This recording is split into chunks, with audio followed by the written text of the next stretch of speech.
Well, we are just a few months away from national political fortunes being decided. यानी 2024 का लोकसभा चुनाव होने वाला है और अब हर एक पॉलिटिकल स्पीच पर, हर एक पॉलिसी डिसीजन पर हर किसी की नजर रहेगी और बहुत बारीकी से इसे जांचा जाएगा कि इसमें कितना पोटेंशियल है कि ये वोटर्स को अपनी तरफ या उस पार्टी की तरफ आकर्षित कर सके.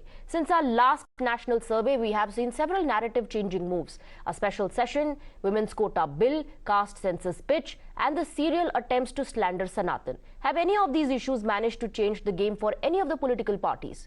और यही जानने के लिए टाइम्स नाउ ETG ने एक सर्वे किया. We polled 1,35,000 respondents over the last 50 days in the most exhaustive survey, conducted both in person and through telephone. As we decode state-wise data, the big question just boils down to one thing. In the first electoral test for India Alliance as it readies to take on the NDA, what is the latest sentiment? यानी INDI जो अभी बना है ठीक चुनाव से पहले, इसको लेकर लोगों में किस तरह की भावना है? अगर छत्तीसगढ़ की आप बात करें तो छत्तीसगढ़ में भी तमाम पार्टियां जो है वो पूरा मुकाबला एक दूसरे से कर रही हैं कि कैसे कोई ऐसा एक मंत्र ले आए जिससे कि वोटर्स का रुझान उनकी तरफ बढ़े. Both Congress and BJP have intensified their campaign for the elections which is due by the year end. Chhattisgarh साल के अंत में चुनाव होने वाले हैं. Will assembly poll pitches impact 2024 mandate? ये भी एक बहुत बड़ा सवाल है. जो राज्यों में चुनाव होने वाले हैं, क्या इसका इंपैक्ट, जीत या हार, ये 2024 पर असर करेगी? एक और ऐसा राज्य है जो कि हिंदी हार्टलैंड का हिस्सा है और वर्षों से अगर आप पैटर्न देखें तो ये बीजेपी का बैस्टियन यानी कि बीजेपी का स्ट्रॉन्ग होल्ड आप इसे कह सकते हैं लोकसभा में.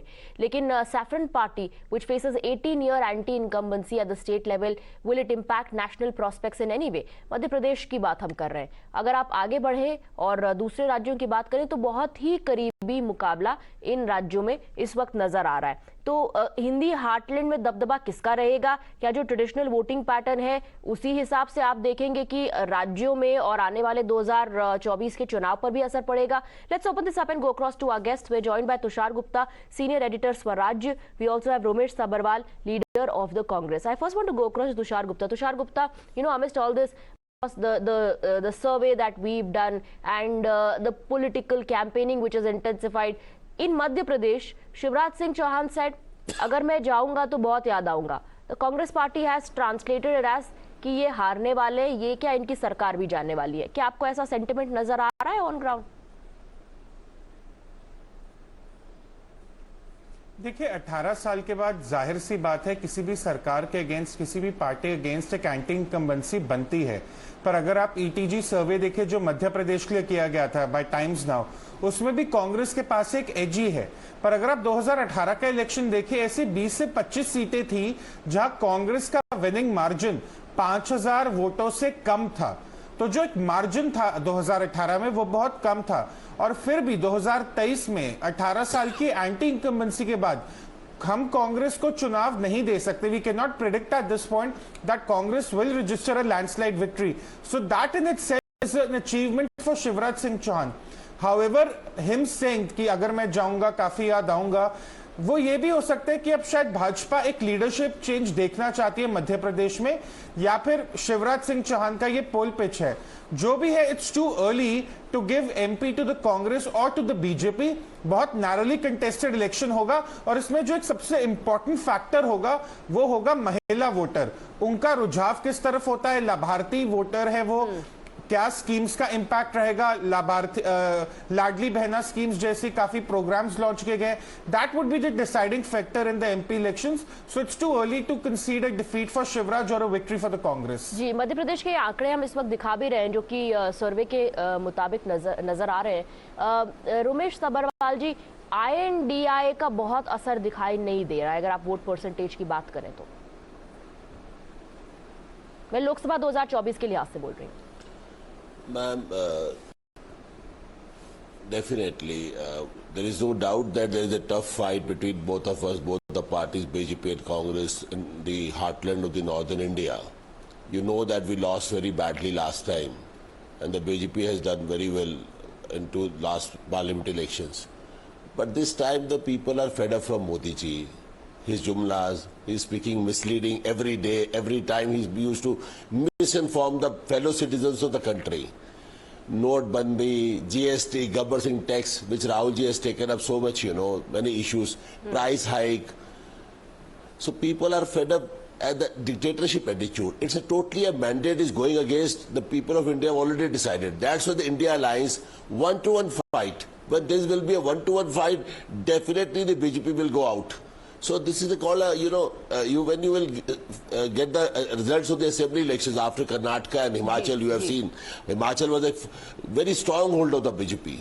And I feel that in Madhya Pradesh, in Chhattisgarh, in Rajasthan, there will be no wave of Modi ji. That's why Modi ji is coming too much in these states because he want to mislead, he want to misinform. That is his PhD degree, which he has already had. With the Gabbar tax, the money which he has taken from the people. जो नजर आ रहे हैं छत्तीसगढ़ की अगर बात करें और अगर राजस्थान की बात करें तो तुषार गुप्ता जी खासतौर पर छत्तीसगढ़ में तो बहुत ही करीबी मुकाबला नजर आ रहा है। असेंबली में अगर बाजी भूपेश बघेल मार लेते हैं तभी लोकसभा में दबदबा जो है वो नरेंद्र मोदी का या फिर मोदी मैजिक का नजर आ रहा है।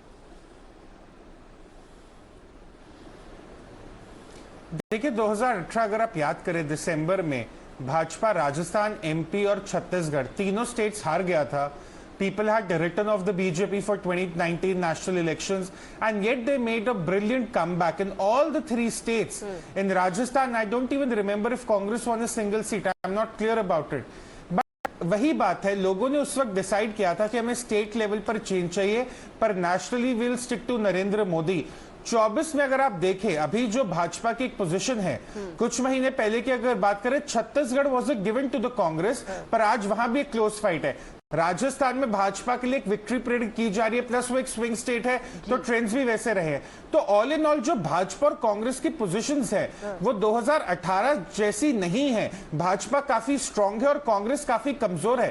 तो जाहिर सी बात है 24 में अगर आप देखें the Modi magic will stick, and जो आपके आंकड़े हैं they also make sense, right. और लोकसभा के लिहाज से तो अकेले कांग्रेस को नहीं देख सकते, कम से कम अभी तक तो INDI साथ में नजर आ रहा है। इसीलिए जो सर्वे भी किया गया है वो INDI को लेकर क्या सेंटिमेंट है ऑन ग्राउंड उसको लेकर किया गया। रोमेश सब्बरवाल जी, अगर राजस्थान की मैं बात करूं जिसके आंकड़े इस वक्त सामने हैं स्क्रीन पर, 25 सीटें हैं, एनडीए को 21 से 24 जाती दिखाई दे रही, यानी कि INDI के हिस्से में सिर्फ 1 से 2, बहुत पीछे INDI का ये गठजोड़ नजर आ रहा है सर्वे के मुताबिक। Ma'am, right now our total concentration is on the assembly election of Rajasthan. That will give the mandate clarification more.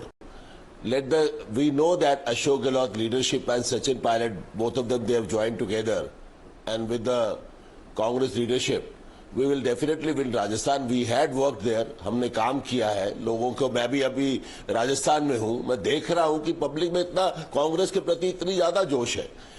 उसके बाद पार्लियामेंट की बात अभी 6 महीने पड़े हैं, अभी तो मुझे नहीं लगता कि we will be behind the BJP at any cost, because with the people of India the BJP is totally exposed, I'm telling you very much, the people of India mood is totally changed.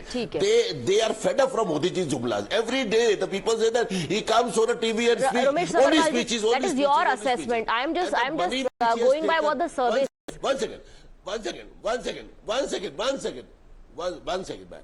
The money which he has taken from the people's pocket, by daikati of GST, government tax, 18% tax, 28% tax, उसको GST आप लोग भी लाने वाले थे। ये GST तो आप लोग भी लाने वाले थे, आपके कार्यकाल में वो नहीं पाया। ये तो आप एक सेकंड सुनिए, इसका आज ठीकरा मोदी सरकार पर फोड़ रहे हैं, लेकिन क्रेडिट लेने की जब बारी आई थी तो सबसे आगे कांग्रेस पार्टी खड़ी थी। तुषार गुप्ता, लेकिन एक इंपॉर्टेंट पॉइंट जो मिसेस अग्रवाल ने रेज किया है कि असेंबली इलेक्शंस हो जाने दीजिए, will that change the mood? Will that change the sentiment on ground?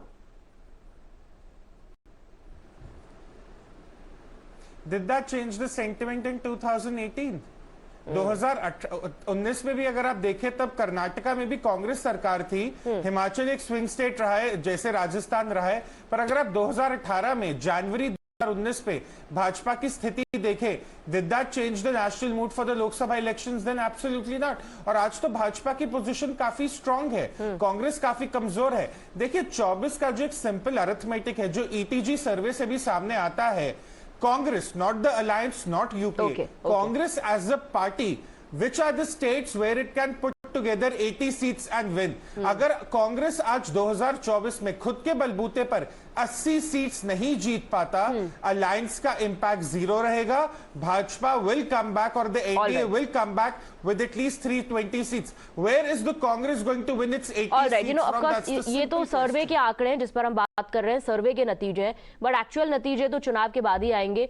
Thank you very much Tushar Gupta and Romesh Sabharwal for joining us on the broadcast with your views.